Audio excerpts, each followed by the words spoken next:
तुम्हारे लिए यही काम है कि तुम्हें रीना सोलोमन का सुराग लगाना है। उम्मीद है कि ये काम तुम्हारे शाया निशान होगा, इसलिए कि मैं तो सोच सोच कर पागल हो चुकी हूँ, मगर कुछ समझ में नहीं आता। मैंने कहा, रीना सोलोमन का सुराग लगाना बिलाशुबा एक ऐसा काम है जिसे मैं पूरी दिलचस्पी से कर सकूंगा, लेकिन इसके लिए तुम्हें मुझसे भरपूर ताउन करना पड़ेगा। जब तक पूरी तफसीलात मेरे इल्म में नहीं होंगी मैं कुछ नहीं कर सकूंगा। मादाम क्लारा ने कहा, यह तो साफ जाहिर है, मैंने मुख्तसरन तुम्हें सब बातों से आगाह कर दिया है। मजीद जो कुछ मालूम करना चाहो उसके लिए मुझसे सवाल कर सकते हो। वैसे तुम्हारा क्या ख्याल है, उसके रोशनी में आने के क्या इम्कानात हैं?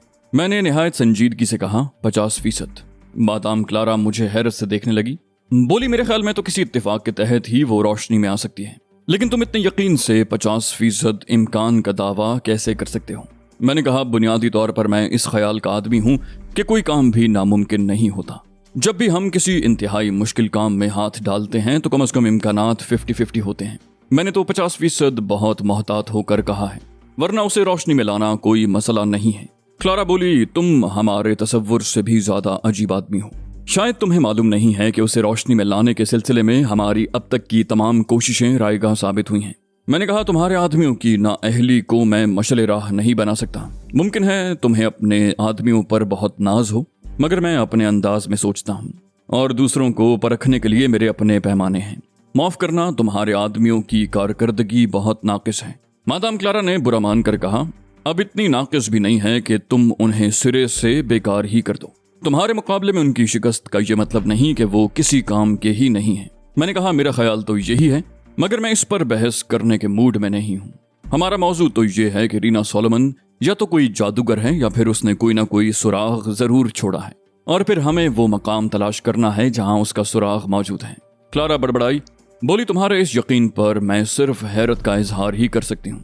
हम हर इम्कान का जायजा ले चुके हैं। मैंने झुंझला कर कहा, ये तो मानोगी कि रीना सोलोमन की मालूमात का कोई ना कोई जरिया है, या फिर हवाओं ने तुम्हारी खबरें उसे पहुंचाई हैं। क्लारा बोली, ये सिलसिला जितना पुरस्कार है उसमें तो ऐसा ही लगता है जैसे हवाएं उसके लिए मुखबरी के फराइज अंजाम दे रही हैं, वरना विल्सन की आमद के बारे में उसे कहां से मालूम हुआ? मैंने कहा, मुझे एक एक करके तमाम बातों का जायजा तो लेने दो। विल्सन की जहां आमद से सिर्फ 2 अफराद बाखबर थे, एक तुम और दूसरा विल्सन। तुम कह रही हो कि तुमने ये बात किसी और को नहीं बताई, लेकिन विल्सन के बारे में?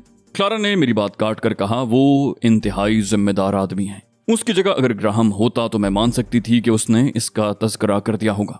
मैंने कहा, कोई बात नहीं, हम थोड़ा सा पीछे जाकर देखते हैं। इस बात से कितने लोग वाकिफ थे कि विल्सन और ग्राहम किसी मिशन पर गोइटे हिल गए हैं?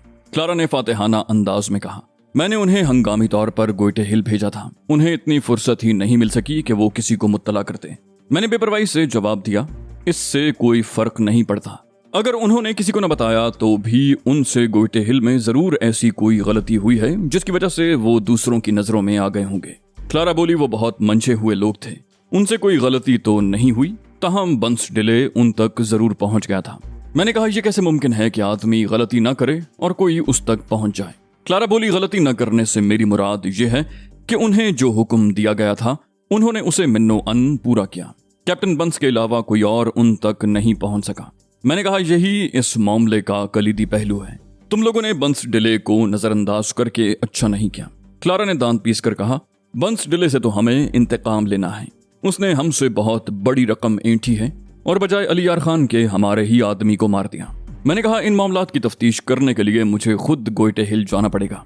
बंस डिले का किरदार खासा दिलचस्प महसूस होता है, कहीं वो अली यार खान का आदमी ही साबित ना हो। क्लारा ने सर को नफी में जुम्बिश दी, बोली, नहीं, इस हद तक तो यकीन से कहा जा सकता है कि वो अली यार खान का आदमी नहीं है। हमने उसके बारे में तफ्तीश कराई थी। वो वहाँ के महकमा खुफिया का मुलाजिम है और खासा बदउनवान आदमी है। बड़े पैमाने पर रिश्वत लेता है और उसने गोइटे हिल पहुंचने के बाद ही से विल्सन और ग्राहम पर नजर रखी थी, इसलिए उन दोनों तक पहुंचने में कामयाब भी हो गया। उसने उन दोनों से अपना मुंह बंद रखने के लिए एक बड़ी रकम तलब की थी। विल्सन और ग्राहम दोनों पेशावर कातिल थे, इसलिए आसानी से किसी का मुतालिबा नहीं मान सकते थे। लेकिन क्या तुम यकीन कर सकते हो कि उसने उन दोनों को अपनी बात मानने पर मजबूर किया? फिर विल्सन ने मुझसे मशवरा किया तो मैंने उसे इस बात की इजाजत दे दी कि अली यार खान को कत्ल करने के लिए बंस डिले की खिदमात मुस्तार ले जाएं। मैंने क्लारा की आंखों में आंखें डालते हुए कहा, अगर वो अली यार खान का आदमी नहीं था तो उसने ये हरकत क्यों की कि उसकी बजाय तुम्हारे आदमी को कत्ल कर दिया? क्लारा बोली, बंस डिले के बारे में मैं तुम्हें बता चुकी हूँ कि वो बदउनवान आदमी है। रकम की लालच में अली यार खान से मिल गया होगा। काश उसने ये हरकत न की होती और इस मामले में हमसे मुखलिस रहा होता तो हम उसे हीरे जवाहिरात में तोल सकते थे। मैंने पूछा, अली यार खान तुम लोगों के लिए इतना अहम है? मैं दिल ही दिल में हंस रहा था। उसके वहम गुमान में भी नहीं होगा कि वो अली यार खान से ही हम कलाम है। क्लारा ने एक ठंडी सांस ली, बोली, इससे भी ज्यादा। मालूम नहीं वो इस कदर खुशकिस्मत क्यों है, हर बार हमारे हमलों से बच निकलने में कामयाब हो जाता है। मैंने कहा, वो खुशकिस्मत नहीं है मादाम क्लारा। मैं तुम्हें बता चुका हूं कि खुशकिस्मती पर मुझे यकीन नहीं। आदमी अगर पूरे एतमाद से किसी काम में हाथ डाले तो नाकामी का सवाल ही पैदा नहीं होता। तुम मानो या ना मानो, मगर ये हकीकत है कि नाकामी का खौफ ही आदमी को नाकामी से हमकनार करता है। वो बोली, मुमकिन है तुम्हारा ख्याल दुरुस्त हो। हमारे आदमी जब भी उसके मुकाबिल आते हैं तो उनके जहनों में आने वाला पहला खौफ नाकामी का ही होता है, और इसमें उनका कसूर भी नहीं है। अली यार खान तो हम लोगों के लिए हवा बनकर रह गया है। गोइटे हिल में विल्सन और ग्राहम के जरिए उस पर जो हमला कराया गया था उसमें तो नाकामी का सवाल ही पैदा नहीं होता था। हमने उस कार में बम फिट करा दिया था जिसमें उसे सफर करना था। कार स्टार्ट करने के लिए चाबी घुमाते ही कार के परखचे उड़ जाते और साथ ही हमेशा के लिए अली यार खान से भी जान छूट जाती। लेकिन जानते हो क्या हुआ? ऐन वक्त पर उसने अपना प्रोग्राम तब्दील कर दिया। उसने अपने लिए एक और कार तलब कर ली और बकिया सफर उसमें किया। नतीजा ये हुआ कि एक गैर मुतल्लिक आदमी मारा गया और खुद वो अपने साथियों समेत साफ बचकर निकल गया। इसे तुम क्या कहोगे? क्लारा बराह रास्त मेरी आंखों में देख रही थी। मैंने कहा, मैं तुमसे सवाल करता हूं क्लारा, क्या कोई इत्तेफाक ऐन उस वक्त ज़हूर पजीर हो सकता है जब तुम्हें उसकी शदीद जरूरत हो? क्लारा ने उलझी हुई नजरों से मुझे देखा, बोली, अगर ना हो तो इसे इत्तेफाक ही क्यों कहेंगे? मैंने कहा, यह सब फजूल और वाहियात बातें हैं। इत्तेफाक कोई चीज नहीं होती, अगर होती है तो उसे आदमी से बड़ा मानना पड़ेगा, और मैं हरगिज ये बात मानने को तैयार नहीं हूं कि कोई बेजान चीज मुझसे ज्यादा ताकतवर हो सकती है। क्लारा ने झुंझुला कर कहा, क्या तुम ये कहना चाहते हो कि मेरे आदमियों की कारकर्दगी नाकिस थी? अगर नहीं तो फिर वो बच कैसे गया? इसे इत्तेफाक नहीं तो फिर और क्या कहेंगे? मैंने कहा, नाराज होने की जरूरत नहीं है। उसका बचना इत्तेफाक इसलिए नहीं हो सकता कि वो पहले से होशियार था। ये बात यकीनी है कि किसी शुबे के बायस ही उसने दूसरी गाड़ी तलब की होगी। जरूर तुम्हारे आदमियों से कोई लग़ज़िश हुई है। क्लारा बोली, ये नामुमकिन है। मेरे आदमी अपने अपने कामों के माहिरीन हैं, उनसे लग़ज़िश नहीं हुई होगी। मैंने उठते हुए कहा, अगर उनसे लग़ज़िश नहीं हुई तो फिर मैं यहाँ क्या कर रहा हूँ? जब तुम्हें एहसास हो जाए कि तुम्हारे आदमियों में कोई कमी है तब तुम मुझे तलब कर लेना। बसूरत दीगर मेरी जरूरत ही कुछ नहीं है। क्लारा ने सर्द लहजे में कहा, बैठ जाओ मिस्टर एडम, हमने तुम्हारी खिदमात हासिल की हैं, तुम्हें इस तरह बिला इजाजत नहीं उठना चाहिए। मैंने तंजिया लहजे में कहा, कहाँ तो ये दावे थे कि तुम मुझे किसी शिकायत का मौका नहीं दोगी, और कहाँ ये हाल के चंद मिनट के अंदर अंदर मुझ पर हुक्म भी चलाना शुरू कर दिया। क्लारा फौरन ही संभल गई। उसने भर्राई हुई आवाज में कहा, मुझे अफसोस है, मेरा रवैया वाकई नामुनासिब था, मगर मैं क्या करूं? अली यार खान के जिक्र पर मेरा दौरान खून तेज होने लगता है और खुद पर काबू पाना दुश्वार हो जाता है। मैं दोबारा बैठ गया। मैंने हमदर्दाना अंदाज में कहा, कोई बात नहीं क्लारा, मैं तुम्हारी इस कैफियत को समझ सकता हूं, लेकिन कामयाबियां हासिल करने के लिए अपनी खामियों पर नजर होना भी तो जरूरी है। वो बोली, तुम ठीक कह रहे हो, वाकई ये महज इत्तेफाक नहीं हो सकता। जरूर उन दोनों मरदूदों से कोई गलती हुई होगी। हम उन्हें बड़े बड़े मुआवजे देते हैं और ये मामूली जिम्मेदारियां भी पूरी नहीं कर सकते। मैंने कहा, दिल शिकस्ता होने की जरूरत नहीं है, मैं तुम्हारे तमाम काम निपटा दूंगा, लेकिन मेरा ख्याल है कि पहले तुम रीना सोलोमन से निमटना पसंद करोगी। वो बोली, मुझे यकीन नहीं आता कि हम कभी रीना सोलोमन का सुराग भी लगा सकेंगे। मैंने कहा, उसने तुमसे फोन पर बात की तो क्या तुमने उसका नंबर ट्रेस करने की कोशिश नहीं की? क्लारा बोली, वो बहुत चालाक है, टेलीफोन बूथ से बात करती है और वो भी मुख्तलिफ जगहों से। मैंने शहर भर के टेलीफोन बूथों के गिर्द अपने आदमी फैला दिए हैं ताकि वो जहां से भी बात करे हमारे आदमियों की गिरफ्त में आ जाए। लेकिन मालूम है इसका नतीजा क्या हुआ? हमारा एक आदमी मारा गया और उसके बाद उसने मुझसे ट्रांसमीटर की। मैं हैरान हूं कि उसे मेरी फ्रीक्वेंसी का इल्म कैसे हुआ। मैंने कहा, कहीं ऐसा तो नहीं है कि रीना सोलोमन तुम्हारे आदमी डेविड रयान की जबान खुलवाने में कामयाब हो गई हो और उसके जरिए उसने तुम्हारी फ्रीक्वेंसी मालूम कर ली हो? क्लारा बोली, रीना ने डेविड से मेरी बात कराई थी। डेविड के लहजे में जो ताजगी थी उससे कतई नहीं मालूम होता था कि उस पर तशद्दुद किया गया है। लेकिन अगर ये बात दुरुस्त तस्लीम कर ली जाए तब भी ये सवाल तो अपनी जगह कायम रहेगा कि रीना सोलोमन को ऐसी दूसरी बहुत सी बातें किस तरह मालूम हुई जो चंद अफराद के सिवा किसी के इल्म में भी नहीं थी। मैंने कहा, मेरा ख्याल है इस मसले को बात के लिए उठा रखें कि रीना सोलोमन की मालूमात का जरिया क्या है। पहले तो उसे गिरफ्त में लेने के लिए कोई अमली कदम उठाना जरूरी है। وہ بولی میں نے یہ کام تمہارے سپرد کیا ہے، اب دیکھنا یہ ہے کہ تم کیا تیر مارتے ہو۔ میں نے کہا تیر ضرور چلے گا اور نشانے پر بھی بیٹھے گا کلارا، لیکن اس کے لیے مجھے کام کرنے کی آزادی ملنی ضروری ہے۔ وہ بولی اس سے زیادہ اور تم کس بات کے خواہش مند ہو کہ ہم نے آنکھ بند کر کے تم پر اعتبار کر لیا ہے، اور تم اس وقت مادام کلارا کی خوابگاہ میں موجود ہو، جبکہ میرے ماتحتوں میں سے شاید چند ہی ایسے ہیں جنہوں نے میری خوابگاہ میں قدم بھی رکھا ہو۔ وہ ٹھیک کہہ رہی تھی، اس نے واقعی مجھ پر آنکھیں بند کر کے اعتبار کر لیا تھا، لیکن یہ مجھ پر کوئی احسان نہیں تھا، اس نے اپنی غرض کے لیے ایسا کیا تھا۔ میں علی یار خان نہ ہوتا تب بھی مجھے اس سے ہمدردی نہ محسوس ہوتی، یہاں تو خیر معاملہ ہی دوسرا تھا۔ اس کی حیثیت میرے لیے ایک نشان راہ سے زیادہ کچھ نہیں تھی، وہ میری منزل نہیں تھی۔ مجھے تو اسے روندتے ہوئے آگے بڑھ جانا تھا، لیکن میں جانتا تھا کہ ابھی اسے روندنے کا وقت نہیں آیا، ابھی تو مجھے تحمل کا مظاہرہ کرنا تھا۔ کچھ عجب نہیں تھا کہ رینڈل خود وہاں موجود ہوتا اور میری ایک ایک حرکت اس کی نظر میں ہوتی۔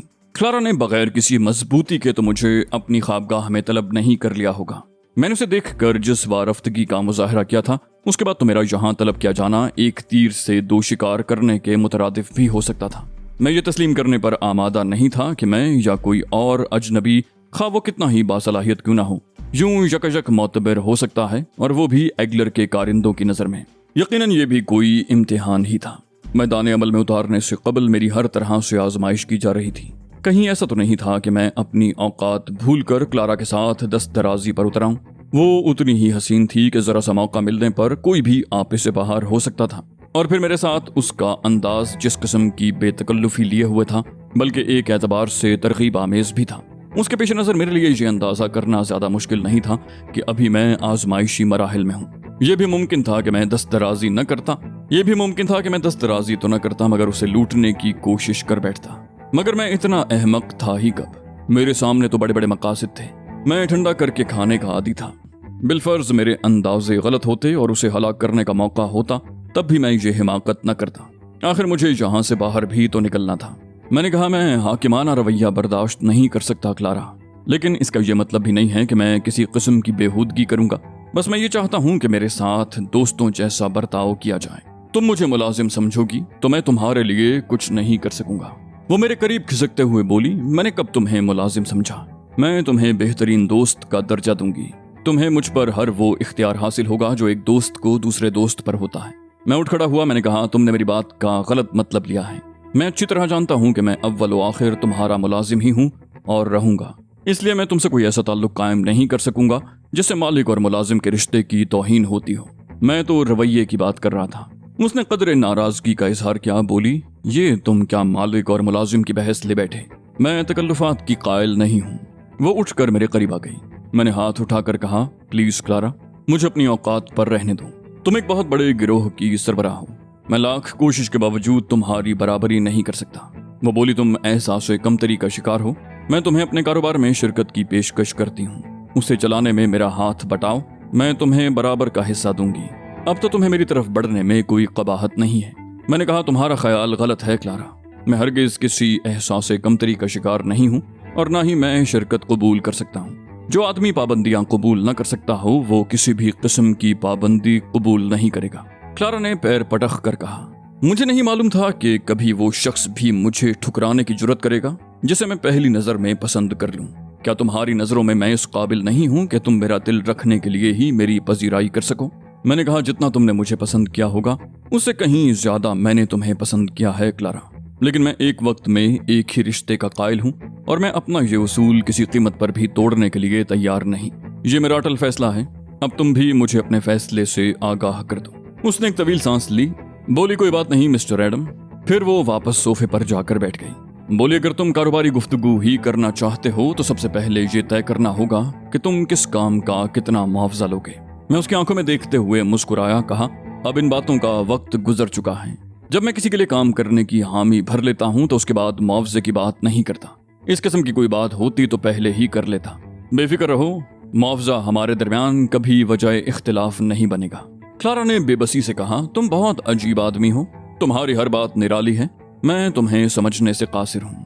میں نے کہا مجھے سمجھنے کی کوشش کرنے کی بجائے اپنے مسائل سلجھانے پر توجہ دو اور یہ بتاؤ کہ رینا سولومن کے مطالبات کیا ہیں۔ کلارا نے غصیلے لہجے میں کہا، اس کے مطالبات میرے لیے ناقابل قبول ہیں۔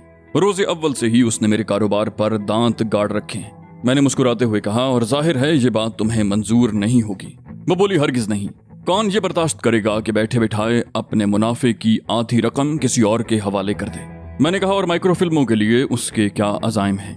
क्लारा ने गुस्सीले लहजे में कहा, उनके लिए वो अलहदा एक बड़ी रकम तलब कर रही है। क्या हमारे पास हराम की दौलत है कि हम यूं रकम उसके हवाले किए चले जाएं?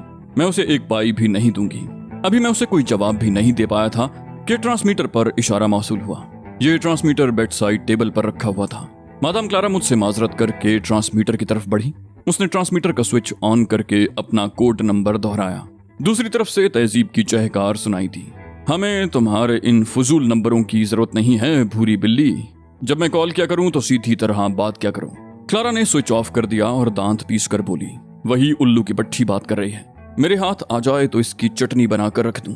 मैंने उठते हुए कहा, मैं उससे बात करता हूं, मगर तुम दरमियान में किसी भी किस्म की दखलंदाजी मत करना। क्लारा ने बेजारी से कहा, अब ये तुम्हारा दर्द सर है, मैं तो इससे बात भी नहीं कर सकती। इसकी आवाज सुनकर ही खून खौलने लगता है। मैंने आगे बढ़कर ट्रांसमीटर का स्विच दोबारा ऑन किया। तहजीब ने उस वक्त गैर मुतवक्के तौर पर राब्ता कायम किया था। ये हमारे प्रोग्राम में शामिल नहीं था।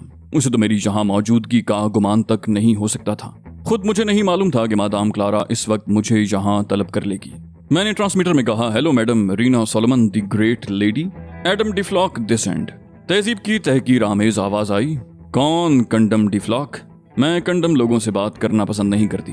भूरी बिल्ली को बुलाओ, वो क्यों तुम दबाकर भाग गई है। मैंने बड़ी मुश्किल से अपनी हंसी रोकी। तहजीब का अंदाज इस कदर बेसाख्ता था कि हंसी रोकना मुश्किल हो गया। क्लारा ने उसकी बात सुनकर दांत पीसे और अपने एक हाथ से घूंसा बनाकर दूसरे हाथ की हथेली पर मारा। मैंने हंसी जब्त करते हुए कहा, मैंने कंडम नहीं एडम कहा था मैडम, एडम डिफ्लॉक। तहजीब की आवाज आई, मुझे इससे कोई गरज नहीं कि तुम कौन से डम हो, ए डम या डम डम। मुझे तो तुम्हारी भूरी बिल्ली से बात करनी है। उसकी गुर्राहट मुझे बहुत पसंद है। मैंने नरम लहजे में कहा, आप मुझसे हर वो बात कर सकती हैं मैडम रीना सोलोमन जो मादाम क्लारा से करना चाहें। मैं तहजीब से बात करते वक्त घबराया था। मुझे खदशा था कि कहीं वो मेरी आवाज सुनकर बौखला ना जाए, मगर उसने जिस बेसाख्ता रद्द अमल का इजहार किया था उसकी वजह से मेरा सर फखर से बुलंद हो गया। उसके अंदर वाकई बर वक्त फैसला करने की सलाहियत थी। वो बोली, मैं तुमसे क्यों बात करूं? उसका लहजा बदस्तूर हिक़ारत आमेज था। मैं रीना सोलोमन हूं और रीना सोलोमन किसी छोटे मोटे आदमी से बात करना अपनी तौहीन समझती है। मैंने कहा, मैं मादाम क्लारा के कारोबार का निगरान खुसूसी हूं, कोई गिरा पड़ा आदमी नहीं हूं। मुझसे बात करके आपकी तौहीन नहीं होगी। तहजीब की आवाज में चौंक जाने का तासुर था। बोली, क्या कहा? तुम क्या हो? मैंने जोर देकर कहा, निगरान खुसूसी। मादाम के लिए तमाम अहम फैसले मैं ही करता हूँ। तहजीब बोली, तो इससे पहले तुम कहाँ मरे हुए थे? तुम्हारी वजह से मेरा बड़ा नुकसान हुआ है। मैंने कहा, मैं शीगुराई से बाहर गया हुआ था, इसलिए आपको जहमत हुई। आज ही वापस आया हूँ और आते ही मादाम ने मुझे सूरत हाल से आगाह किया था। मुझे बेहद अफसोस हुआ। अचानक तहजीब ने सख्त लहजे में कहा, बकवास मत करो मिस्टर एडम। मुझे अच्छी तरह मालूम है कि न तो क्लारा के गिरोह में निगरान खुसूसी का कोई ओहदा है और न ही एडम डिफ्लॉक नामी कोई शख्स उसके गिरोह में शामिल है। तहजीब के रिमार्क्स पर मादाम क्लारा का चेहरा हैरत की ज्यादती से बिगड़ गया। वो कैसे बर्दाश्त कर सकती थी कि कोई और उसके गिरोह के बारे में इस हद तक बाखबर हो। मैंने नरम लहजे में कहा, मालूमात नामुकम्मल भी तो हो सकती हैं मैडम रीना। जरूरी तो नहीं कि हमसे मुतल्लिक हर बात आपके इल्म में हो। बहुत सी बातें खुफिया नौयत की भी होती हैं। मेरी बात सुनकर क्लारा ने पसंदीदगी से सर हिलाया। रीना सोलोमन इस हद तक उसके आसाब पर सवार हो गई थी कि वो उसे गुफ्तगू तक के मामले में शिकस्त खुर्दा देखने की मुतमन्नी थी। तहजीब बोली, तुम अगर रीना सोलोमन से वाकिफ होते तो कभी इतनी बेहुदा बात न करते।